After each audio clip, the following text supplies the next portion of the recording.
多得過隕石，無語笑大病又能避嗎？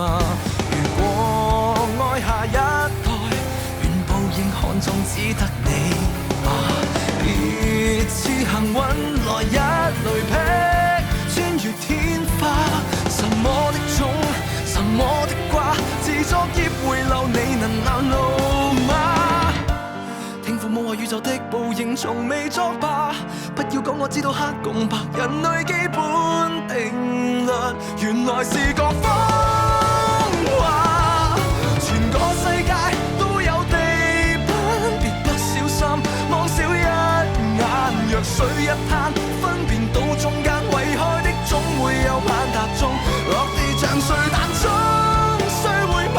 時辰未到的總有一關，叫好人們明白到好人們無力爭天理，亦沒法推翻。像這樣皺眉也自嘆，太毒太遠太兇猛，只盼黑心可壯膽，善良乏力才讓撒旦來臨，狂瀾用愛